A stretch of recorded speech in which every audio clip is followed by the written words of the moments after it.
And we're going to watch, before we do that, we're going to watch a video.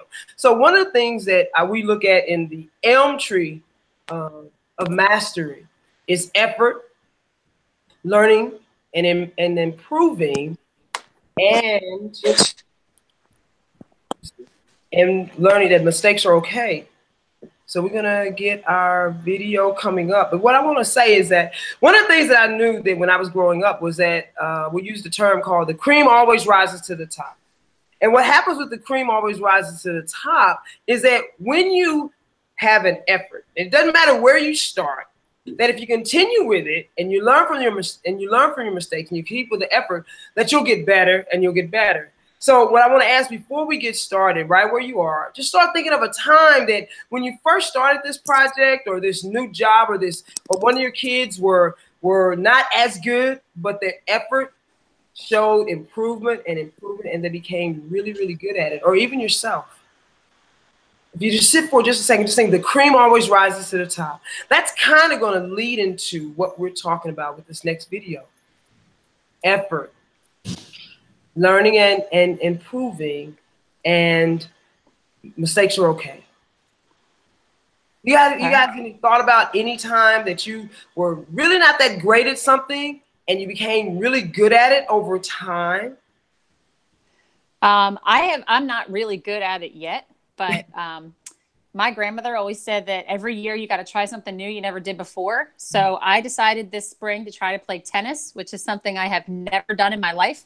Every time a ball's ever come to me, I always catch it with something. I don't hit it back. So definitely a growth experience. A friend of mine asked me if I'd be in this over 40 women's tennis league. And I was like, yeah, how hard could it be? Not realizing that there's some women in their 70s that are phenomenal tennis players that are kicking my butt. So it's been a huge growth experience for me because I'm in pretty good shape and they're not. And they're excellent tennis players and I'm not. So I have learned and appreciated skill level. And I have definitely gotten better every time I play. So it's been a really big growth experience for me. That's awesome. That's awesome. I think one of the things was that when I was playing, learning how to play squash, and I remember everybody thinks, okay, well, you're athletic, you'll be really good at it.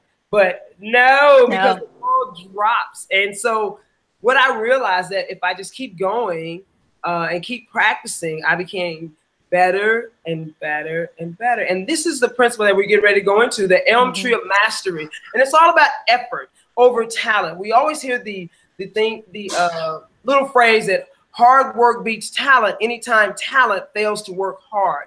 And that's where the elm tree, man, we're gonna emphasize effort.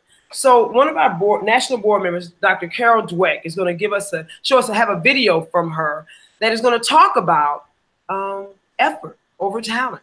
All right. Do you want me to play it or do you want me to just fast through it? You can play it a little bit. Okay. I don't know if you'll be able to hear it.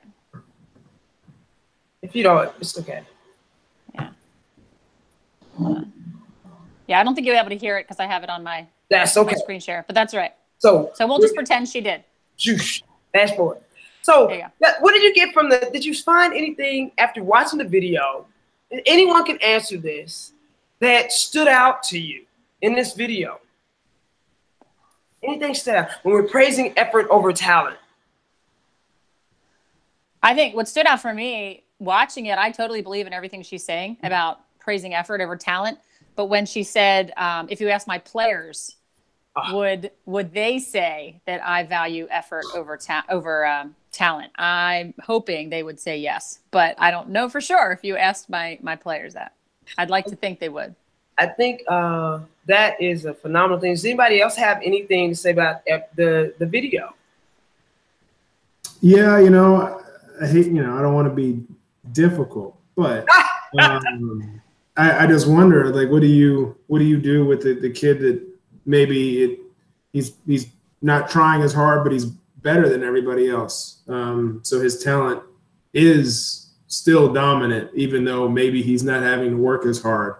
I understand the effort part, but I struggle with the complete avoidance of the obvious of somebody being 7 feet tall in basketball or something like that effort can take away from. I think that's an excellent question, Trinis. One of the things that we're trying to create is a culture of mastery where we're improving by effort. And so one of the things with a kid that I would do that's already really good is speak to them about their goals, speak to him or her about what goals do you have and what weaknesses do you think you have. And as we talk about a weakness, we start trying to do things, and I said skill type of drills so that they can improve on those things that they deem that they're weak on, and that as a coach, I'm saying that will need to be done. So if you have a goal of playing in college, then I would talk to them about let's work on going to your left as a big man, as a 7-footer, or ball handling skills coming down the field. Or as a football player, we understand that maybe there's a short lifespan for a running back going into the pros, but you have to go through college. Let's see what we can do to improve your skills, your foot speed, that type of thing. Or maybe you're coming out of the backfield and catching a pass. Let's work on those things so you can be ahead of the game and not just be dominant, but master what you're doing. And I think what the Elm Tree of Mastery talks about is absolutely effort, learning from your mistakes, and learning and improving and making mistakes are okay. So sometimes I think our better players are afraid of making mistakes because they don't really make them and nobody really calls them out on it. So if there's a culture of I want you to be the best that you can be, then you can no longer compare yourself to other people. And so that's what we do. So this, I mean, I love this whole thing. So how do we get our athletes to believe that we can get better?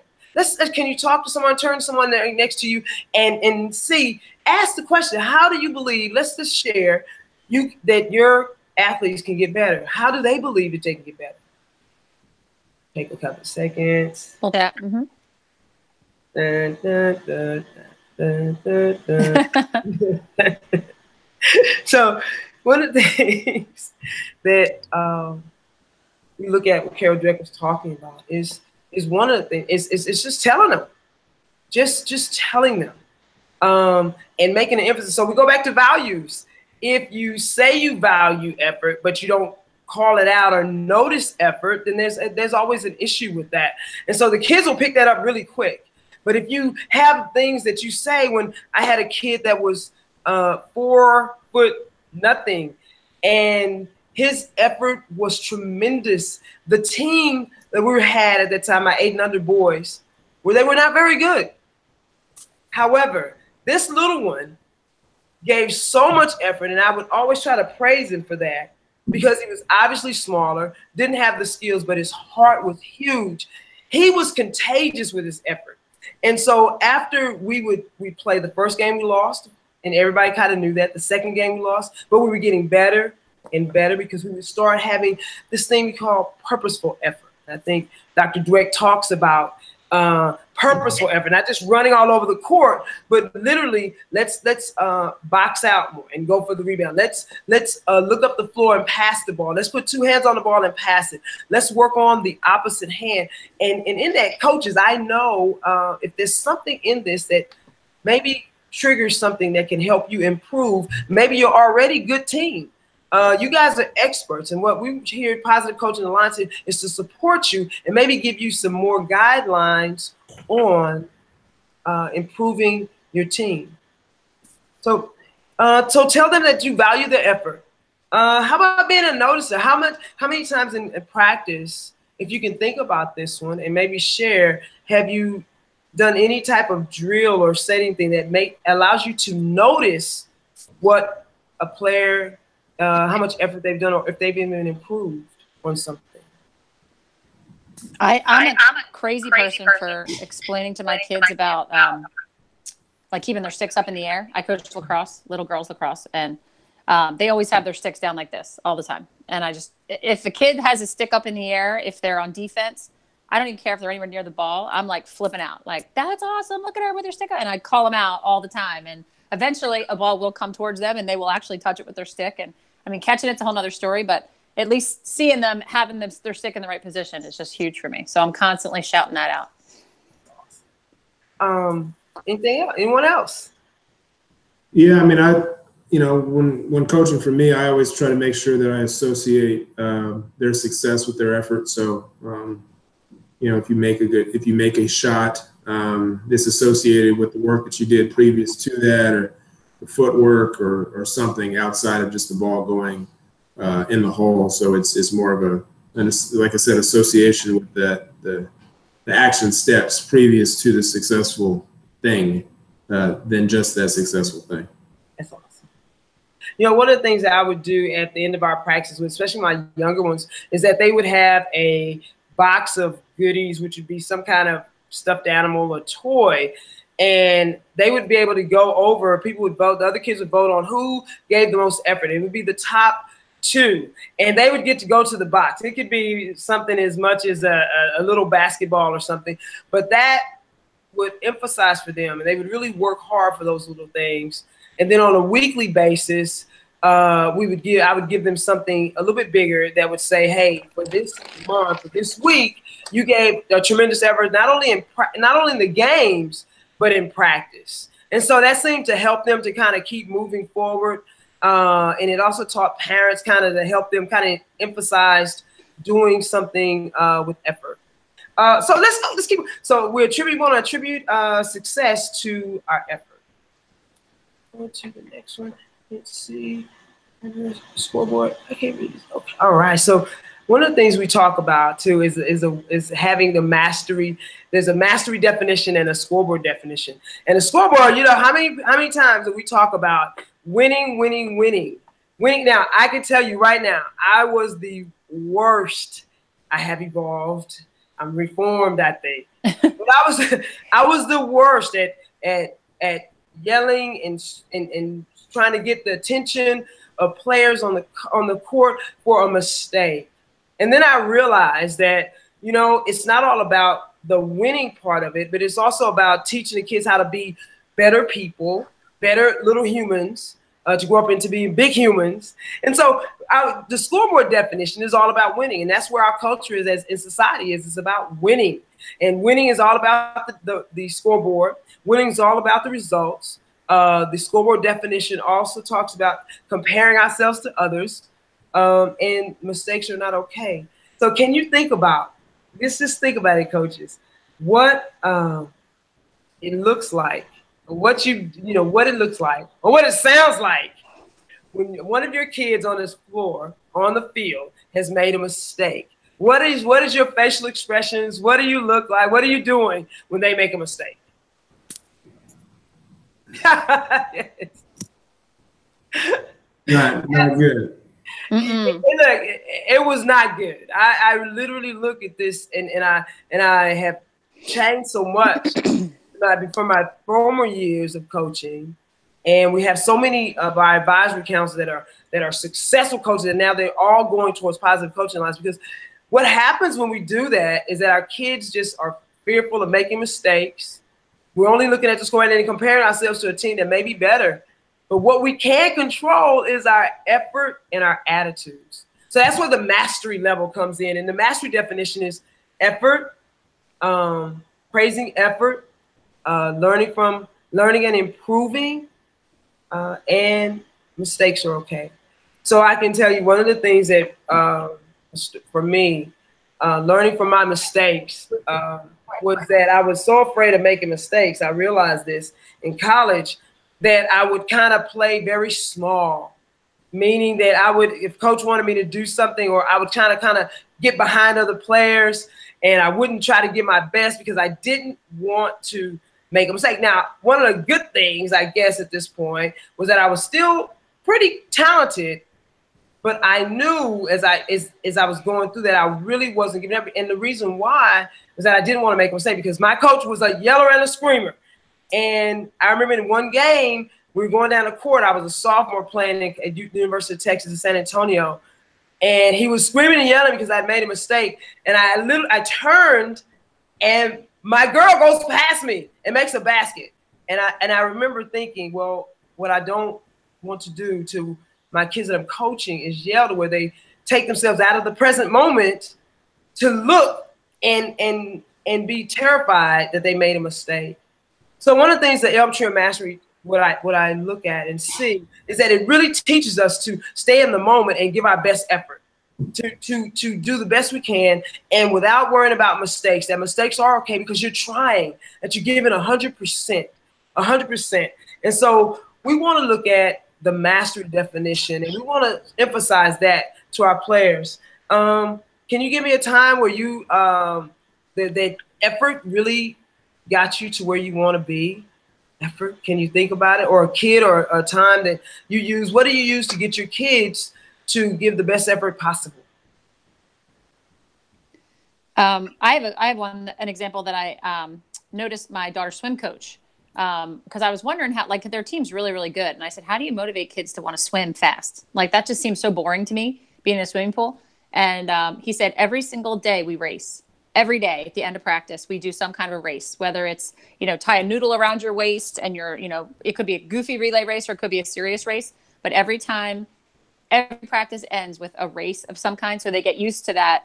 Like, it doesn't matter if you win or lose, because you could put an 8-year-old next to a 15-year-old, but it's still a race. And that effort of, like, going into the wall, you're going to go hard every single time, is what makes their team really successful, because they just focus on that. So I thought that was a good example. That's awesome. That's awesome. Anyone else? That's awesome.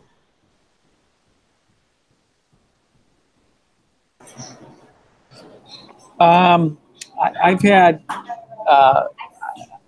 I feel like playing time motivates players to give great effort. If they know that great effort is tied to playing time. And I'm thinking about primarily my experience at the college level, that coaching there, that was a great motivator. Yeah. That was absolutely a great motivator for me. Absolutely. Okay. I think we have a video from Coach Julian. Yeah. No, we got a scenario next talking about, you already hit all this, how it's focus on what you can control. I would go to the scenario. Okay. Are you good? You know where we are? No, I'm off now. No, no, let me just, look, my papers are all like, what? Damn, what happened? Okay, no, I don't. I'm thrown off now. That's okay. So click on the little box that has the PowerPoint in it, and you'll see where we're at.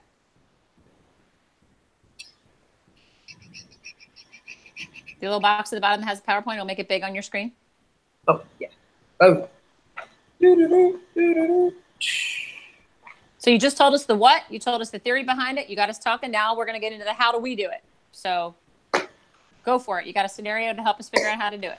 All right. So let's get together, guys. We're going to break up in teams of, we're going to number off 1s and 2s, okay? And we're going to break up and see what can we do if we have a team that plays tentatively. So I'm going to give you a couple of minutes. Let's count off. We're going to count off 1, 2, 1, 2. We're going to go together, and 2's going to go together. And we're going to sit and kind of brainstorm on how do we get a team that plays tentatively to play harder. What can we do? All right? Mm-hmm. Mm-hmm.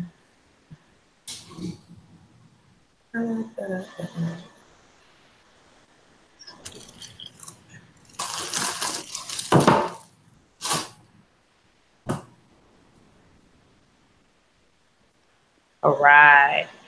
So let's see. Anybody like to share what kind of ideas you came up with to how do you get your team that plays tentatively to play harder? Somehow I try to get their mind off of the results and the score and whether we're winning or losing, and get them focused on that ELM stuff, the process stuff. You know, what's my assignment? Am I executing? Yeah. As opposed to, is the ball going through the hoop, or are we making it across the goal line? Anyone else? Yeah, I point out, we talked about how we point out the things that they're doing really well. So maybe it's something we practiced yesterday, or maybe something we practiced this week. If we just point out specifically what they're doing better than they did the day before. And as Ruben said, like, don't focus on the score of the game, just focus on the things they're doing really well. I would agree. Those are excellent. Those are excellent. That's absolutely what I have done before, is just kind of sit down and remind them of where they're doing great at, that what we're working on and they're improving, that to both take their eyes off of their competition and knowing that we don't want to think about the score, we don't want to think about anything, but to just play as hard as they can. That it doesn't matter about the mistakes, if they just play as hard, because I remind them that it takes courage to try. In that, even though the team is bigger or more aggressive, it just takes the same effort will get them past it. So we talk a lot about courage and what that looks like, and fearlessness and what that looks like. And when you have effort, it really does bring up your confidence. The anxiety goes down. And so we want to focus on effort is the key to performance. And then aggressiveness and trying comes from when you're not afraid to make mistakes. All right, so now you got a video. Video. Oh, thank God for videos. All right. Okay. So wait, what much you got? Okay. All right. So we're gonna go to a video on what we do when you make mistakes and how to get rid of those, how to kind of get yourself back to the present and keep going. We're gonna look at Curtis Granderson. He's a Major League Baseball player for the New York Mets, and he's gonna talk to us about the flush it mistake ritual. All right. We can play that, and then that's the end. So we can just pretend that played. And then that's the end of the principle. So wrap up. How would you wrap up the principle and transition into the next one? All right. So guys, we have a lot of tools from the Elm Tree Toolkit. It is some odd things we talked about. Becoming a noticer. We talked about unsuccessful effort. We didn't get to unsuccessful effort. But it's on page 27 in your book. This book is a phenomenal resource. You always have it. Mine's all written up. Even though you may not can tell from this video, it is written up. And mistake ritual. And so use this as a thing. And we're going to go into our third principle, and it is phenomenal. So here we go. All right. Thank you. All right. Take a deep breath. Where's my water? I said, this is the man. I'm working on all of it. Elm Tree, all of it right now. Because I was like, man, I'm terrible at this stuff on this. Well, I can get better. I can get better if I just stay with it. Look, serious. Cream rise to serious. I have my little card. What's it say? Cream rise to the top. I love it. Just keep practicing. It'll get better. They'll say, you know, Shay was really terrible on those videos, but she's kind of all right now. You will get better each time. Absolutely. Hey, you did great. I got a lot of positive things going on. A lot of things. But I'm gonna let myself go last. So I'm gonna let Trennis. I'm gonna let Trennis give his feedback. Now, when we gives you feedback, we're giving you feedback, Shay, to help you when you get out to do this live. Yes. So you know, we know that there's a funky culture, weird video thing going on. We got that. But we do also know what we expect from you at a live workshop. That's so, right. Trennis, I'd like to focus your feedback on how you would help Shay. What did you like about what she did that would be great in a live workshop? And what are some specifics that she could work on so that in a live workshop, yeah, you can. I'm recording it too, so I can send you the recording back. So you don't have to write down too much. Oh, okay. Yeah, so number one, I'd say that your energy always is, your energy, number one, is God-given, and it, you know, you have the benefit of that, similar to the 7-footer being tall, like that, that's something you got. So that's always going to show, and that's always a positive thing. And I think that has to be something you have to tap into and continue to benefit from, because that's a beautiful thing. Some people have it and some people don't. You got it. So that's a positive thing for sure. I like your anecdotes as far as your stories, as far as things that you've personally experienced. You know, I think, you know, the way that I like the fact that you were able to kind of, you know, tease in. I played at UTSA, but it wasn't like, you know, I used to be a Division I basketball player. You know, some people kind of break it down and it becomes a humble brag thing that I think I maybe have an oversensitivity to that I don't like. And you did not do that. You did it in a way that it was humble, and you shared what it is that you experienced, and it benefited other people. And it wasn't so much about you sharing stories about yourself to make yourself seem bigger. It was more, how do I help other people through my experience, which I thought was cool. Yeah. And then I would say from a learning spot, I would say if there's ways to segment and give constant reminders, especially with Elm, right? Because the easy part is that you can say, hey, look, you know, number 1, effort, 2, learning, 3, mistakes. And so if you say that, I think, at least in my opinion, throughout the presentation or the delivery of that section, it helps you, number 1, stay on task. I think it also helps those that are, you know, observing, remember what Elm stands for.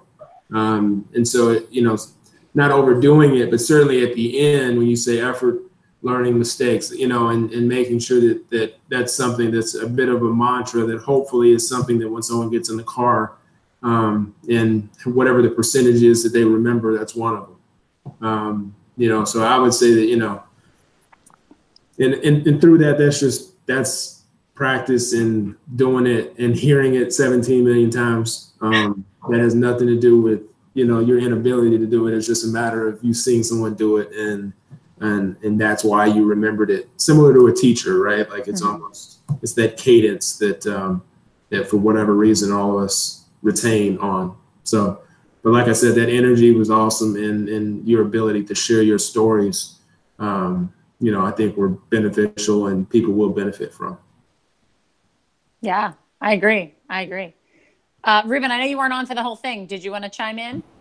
Well, I'll just chime in with a question to Shay.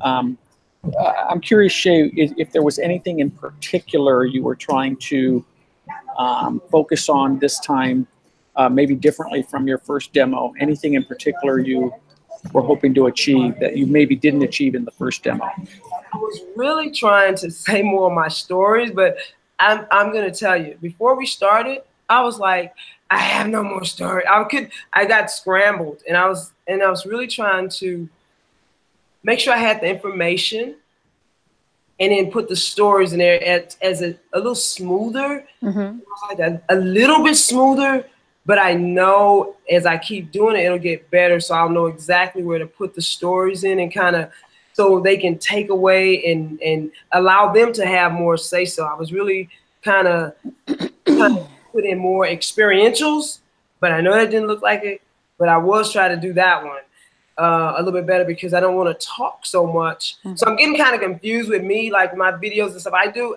all the talking, but I'm trying to put where they can do their work because I don't want to talk at them. So it's a practice for me to kind of come back and use information and let them kind of bring it to me more. So it was a number of things, Ruben. I don't know if I answered that, but it was a number of things that I was trying to work on at the same time. So at least 2 or 3 things, yeah. Okay, thank you. Kelly, I'll turn it over to you. Okay, all right.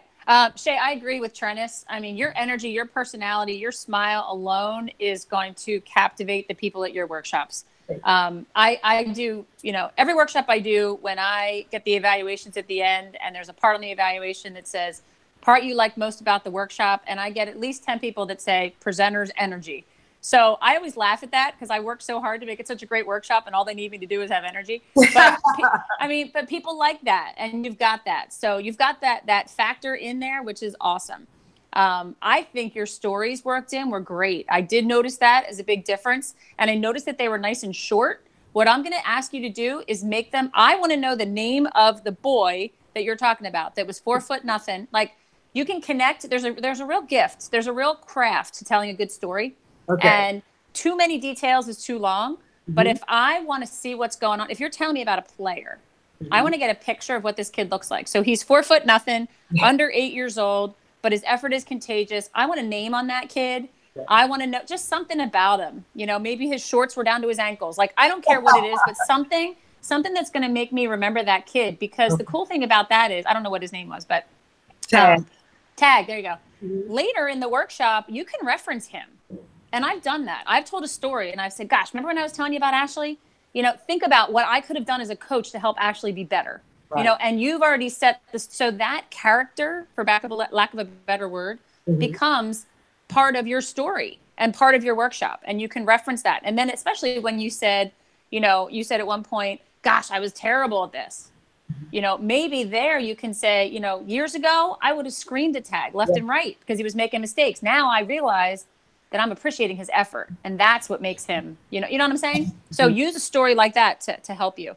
I thought you did a great job too, asking us a lot of questions. I think that was really improved, and you were asking us questions a lot. When you ask us a question, make sure you listen to our answer and build on that, like comment on our answer. A lot of people ask questions and then, we'll give an answer and you're like, okay, next one. We want to be validated for our answer. So, because that's going to make the people in the room want to answer more.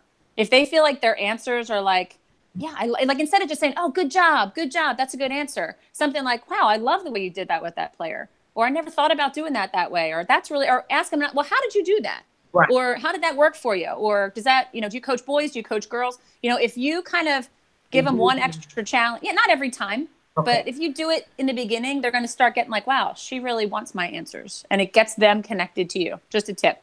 And I would jump in. That's next level. Like when you're able, you don't do it every time, but like you're able to ask somebody a question off of what they just said. Or just be like, man, so whenever you're working with little boys, like you just engage that. And so it just, I feel like that probably allows you not to feel like you're talking as much. Right. Because then the other person's talking naturally. Yeah. Yeah, it's great. I mean, it is next level, but I'm being picky here, Shay, because I think you're good. I think you're good and you can get to the next level pretty easily. I really liked it when Trennis brought up like the kid that really works hard and doesn't give a lot of effort. I thought you handled that really well. And you're going to get a lot of questions like that from coaches that are trying. I mean, there's always one. I always say it's that one person at every workshop that's going to sit there and give some zinger at you. And I had a guy at workshop the other day trying to convince me that professional baseball players should not be paid as much as they should because they make so many. And I'm like, dude, this is not the right place or time. But anyway, you got to be ready. You got to be prepared for somebody trying to throw you off or try to challenge you. So I think that's good. Again, when we pair shared, you had us, share and talk with each other, but then you didn't ask us what our answers were. And that could have just been nerves, but yeah, it's all right. It's all right. I'm just bringing it up. Like, again, value our discussion, value our opinion. I know you're thinking about the next thing you're going to say, which is probably right at the stage where you should be, but just, focusing on us more. I think that would be good.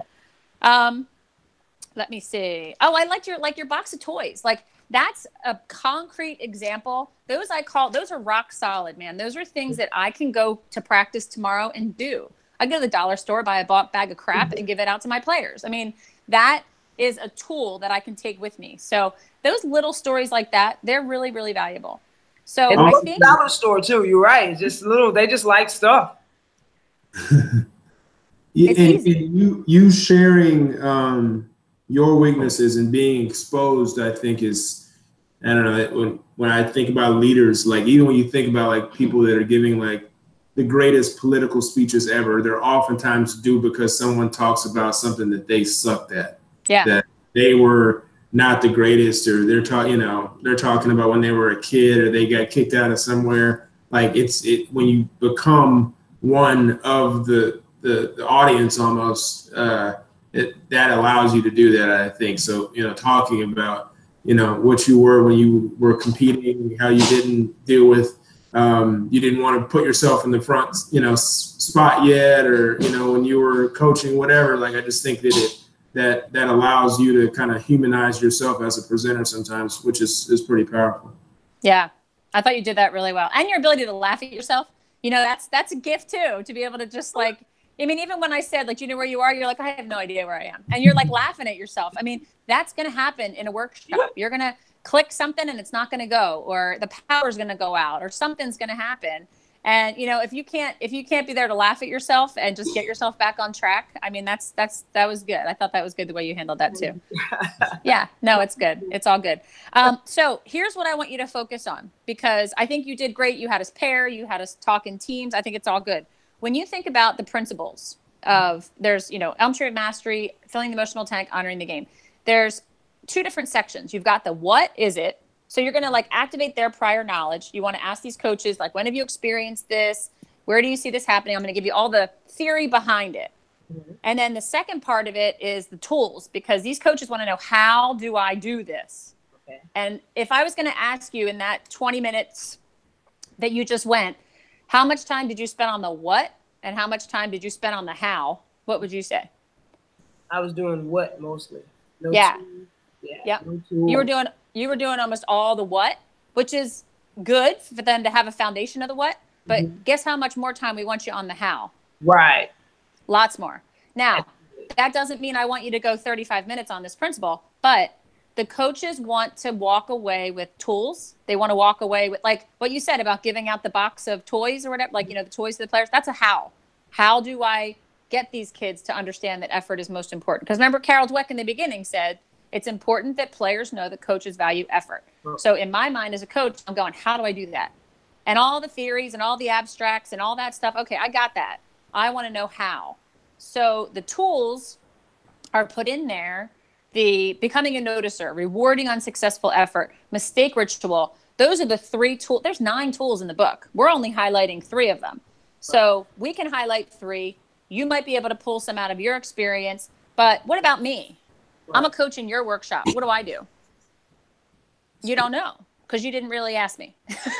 So I want to walk away with like 5 tools, 5 concrete things I can do to help my kids focus on what they can control. So when you said, oh, I forgot about rewarding unsuccessful effort, like you forgot about it. That's okay. But in a workshop, not only remember it, but ask us, when in the world could you praise a kid for messing up? He did not do what you want. And I think that's a dumb phrase anyway. Rewarding, it's not unsuccessful effort. I think the effort's successful, just the outcome's unsuccessful. But I had a guy, I like to try things at workshops now. I'm at the point where I just like to try something new. I pulled up 3 tennis balls 2 weeks ago. And I asked a volunteer to come up whose birthday was closest to today. And I brought him in front of the room and I handed him 3 tennis balls. And I said, I want you to juggle. I want you to juggle for 10 seconds. And I said, go. And he was like, I don't even know he's never done it before. He's throwing tennis balls all over the place. Then I had this side of the room criticize him for not being able to juggle. As a coach, what would you say? And they're like, you were terrible. You weren't even focusing. What were you thinking? You can't juggle. You suck, And then I had this side of the room and I said, reward him for his effort. Specifically, what did he do well? And it was kind of coming off of the emotional tank, but I wanted to transition it to, don't worry about his tank filling. Talk to him about performance. What did he do well? And the one guy was like, oh, you threw that middle ball up pretty high. And I like the way your eye contact on the ball and you caught it solidly. So I had him go again and go again. So they were rewarding his effort, and it was a concrete exercise. The coaches, and I said, okay, now turn to somebody in your sport and give me an example of something a player would do that they failed. The outcome was not what you wanted, but praise the effort specifically. What did that player do? So, one guy said, I coach soccer and I work with header balls on my players, and I'm focusing on their body movement, their body motion and their neck motion on the header. Even though the ball didn't go where they wanted it to go, that's what we're focusing on. I gave an example of holding the sticks up in the air. These girls are not catching balls, but at least they're sticks up in the air. That's what I'm rewarding. So again, those are the examples that coaches are going to be writing down like crazy in their book, because they're going to be like, oh, I could do that. I could do that. I could do that. So does that make sense? Oh yeah, that's excellent. Well, that's why you're the expert, Kelly. Yeah, right. But I learned it all from you guys. I'm not the expert. And I'd say that there's great. When you're talking about like the scoreboard versus mastery definition, I feel like oftentimes I'll ask a question around that. So I'll ask the question and say, okay, which of these 2 would you prefer to have? Would you rather beat a JV team by 35 or lose to the Spurs by 20? Yeah. Well, Spurs by 20 was like, why would you want to lose? Like, why would that doesn't make any sense?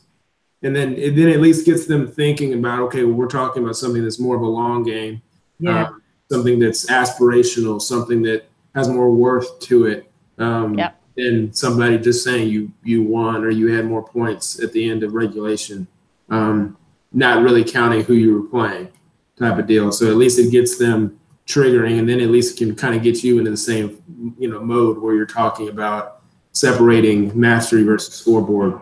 Because that one, to me, that's the most power. I like that one the most, because I think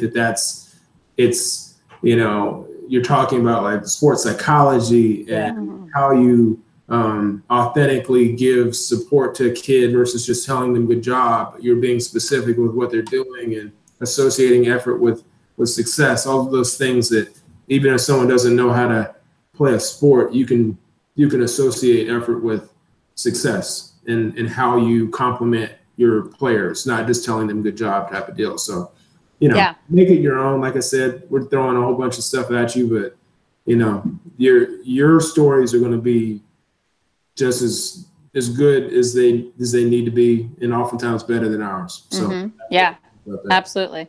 And also, Shay, I mean, I think you gave a lot of information in the beginning that you could have saved. So like you were talking about, what do you look like when you make a mistake and you put your head down? You know, save that for mistake ritual. Okay. You know, I mean, you're giving us a lot up front. That could keep your pace going a little bit quicker if you just save a lot of the upfront stuff. Yeah, for when you're talking about the tools, that's when you can ask us more about the tools. Okay. So I think, Shay, I think you're on your way. I think it's awesome. I think you just need more practice. You need to make this your own by just, you know, going through it, reading the book, think to yourself, how would I get this out to people? Right. Just so that you know the next slide that's coming when it's coming. And that's going to be huge. So you won't get flustered because you know what's next. Right. And, you know, that just comes with practice and time. So I think, you know, you've done 2 demos now. I'd love to give you another opportunity for you to practice one other principle and, you know, focus on some of these things, just keeping the line. You're doing awesome. I think you're doing exactly where you should be right now. Thank you. You guys are awesome. What did I just tell you now? Which one? It doesn't matter. You can do that, or you can just let me know. Send me an email and say, hey, I'd like to do honoring the game for my final one, or I'd like to do, you know, whichever. Yes, honoring the game for the final. All right, good choice. Honoring the game for 20, please. Yes. So honoring the game is going to go through the end of the workshop. Yes. So it's going to start with honoring the game, but you'll also finish the workshop. So at the end, there's a culture piece, and then the very end talks about the resources that we have available for coaches. So you can just wrap up the whole workshop with that part. Okay, let's change that. Let's go back. No, I'm just teasing. I'm just teasing. Now, the good thing is, and I don't know if it's good for Trennis, but the good thing is I looked at the calendar, Trennis, and there aren't a ton of workshops on the calendar right now. So she has some time.